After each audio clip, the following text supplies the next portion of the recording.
militants et sympathisants du parti FCBE.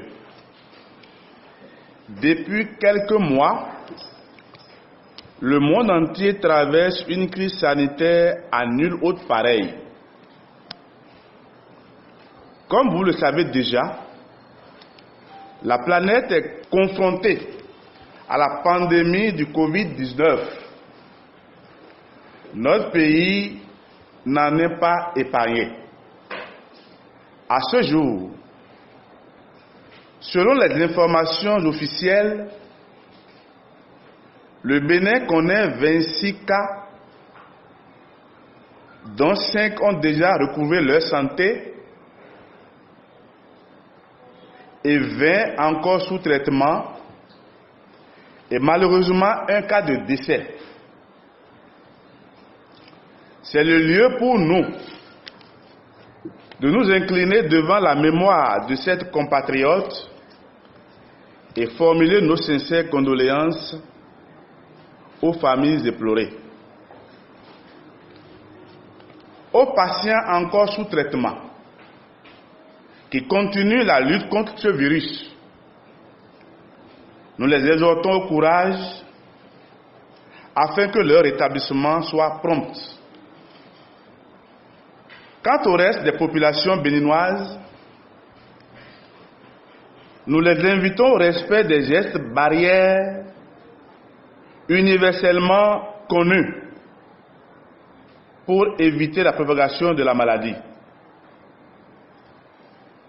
Par la même occasion, nous demandons au gouvernement de consentir tous les efforts nécessaires en vue d'accompagner la détresse des populations, à l'instar des gouvernements de la sous-région.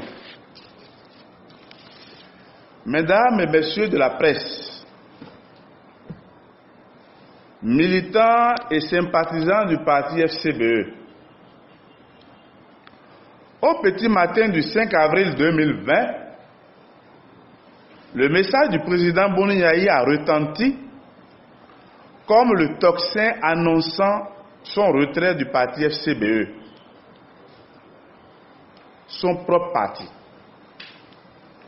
En quelques heures, le message a fait le tour du pays et du monde entier. Le chouchou des Béninois s'est retiré de la FCBE, notre parti.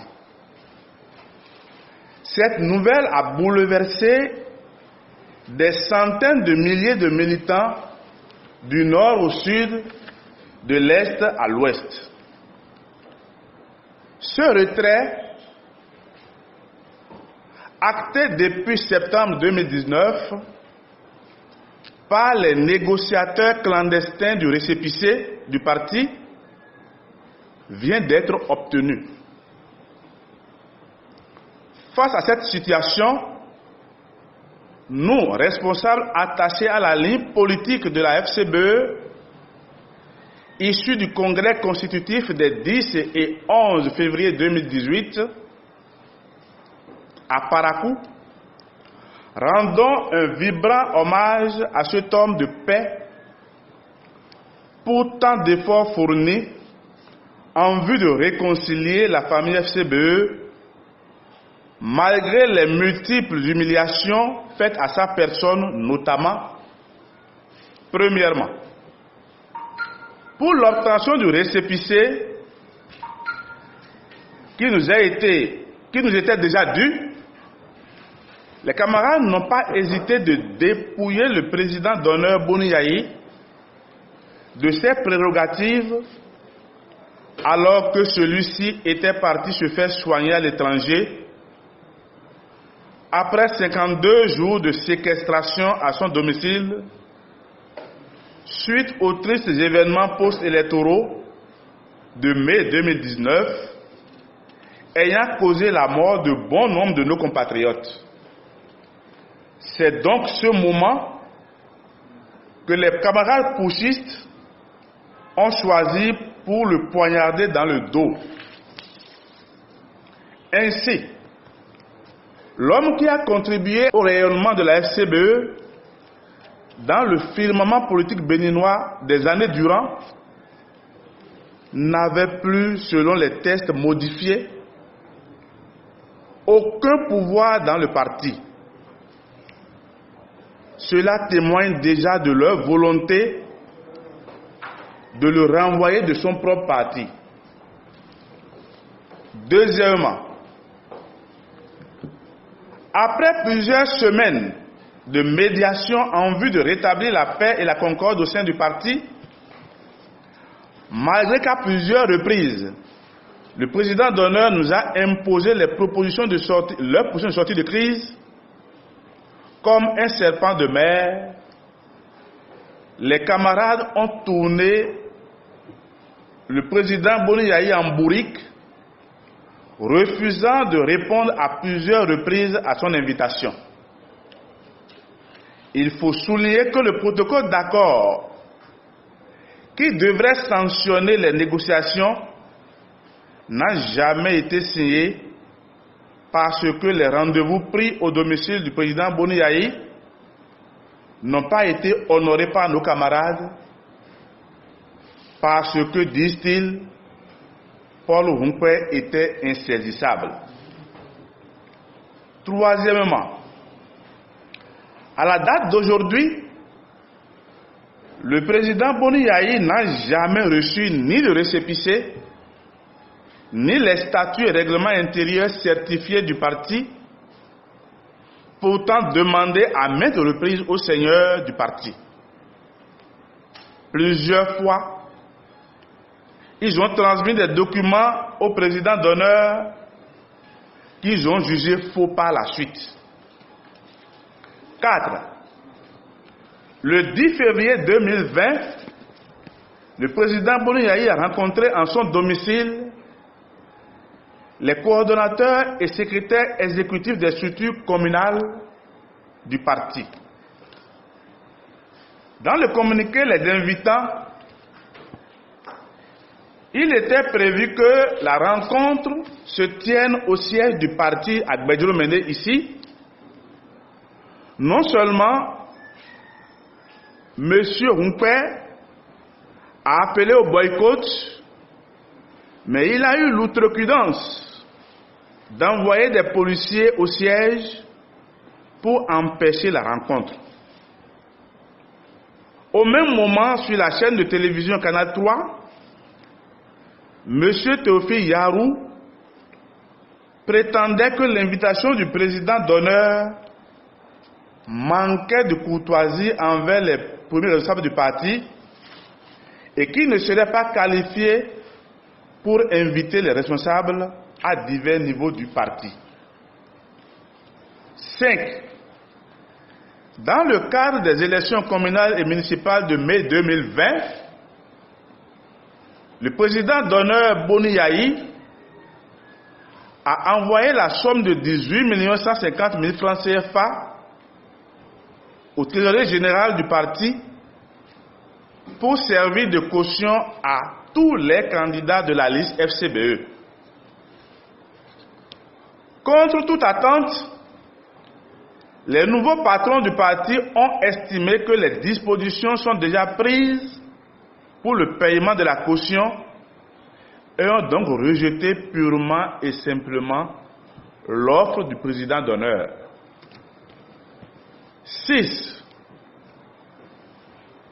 Pour montrer aux militants qu'ils ont pris entièrement le contrôle et que le président Boni Yayi n'a plus d'autorité au sein du parti,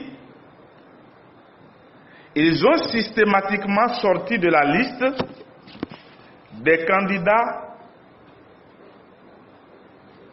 tous les militants qu'ils estiment proches du président d'honneur. 7.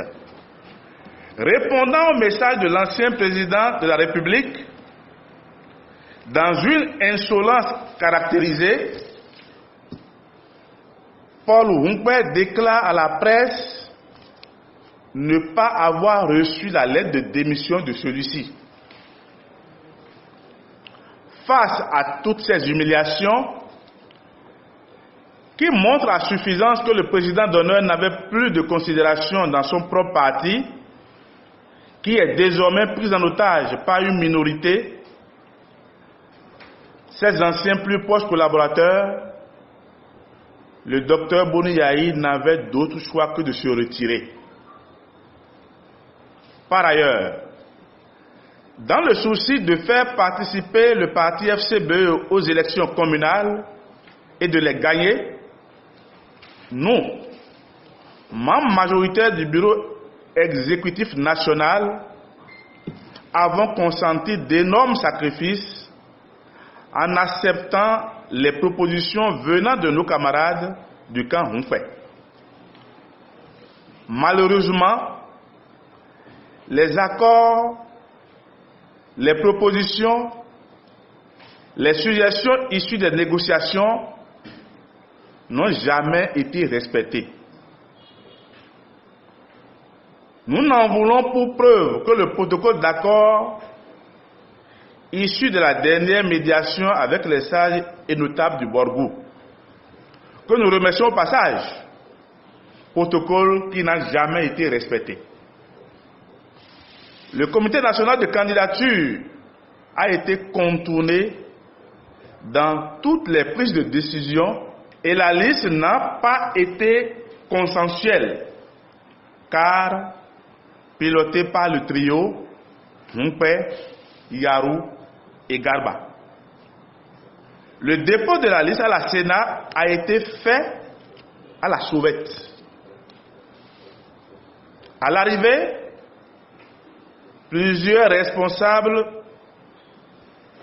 non soumis à leur volonté ont vu leur nom soit retiré de la liste, soit repositionné en queue de liste. C'est le cas, par exemple, de l'honorable Abiba Dafia Akerou, du ministre Patrick Yerima Akandi, du camarade Daniel Sarek-Bera Andali, de l'honorable Jean-Marie Alagbe Azakota, du camarade Paulin Dossa Abomekalavi et de votre humble serviteur, etc.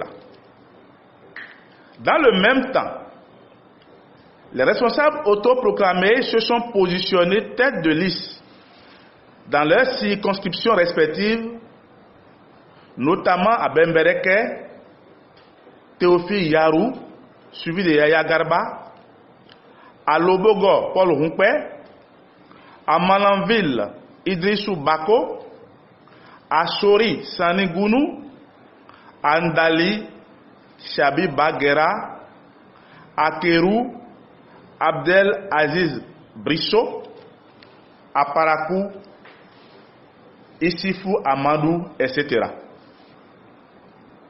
Aussi, dans bon nombre de circonscriptions électorales, les structures de base qui ne leur ont pas fait allégeance ont été contournées au profit des structures parallèles.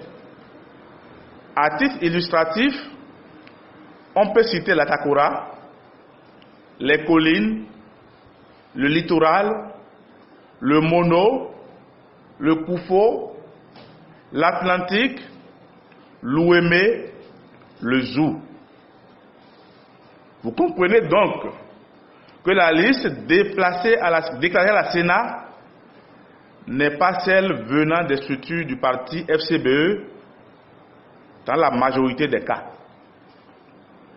Il est donc aisé de conclure que l'essentiel était de faire participer le parti FCBE pour donner du crédit à ces élections à l'international à ceux qui en avaient besoin et non de faire gagner le parti.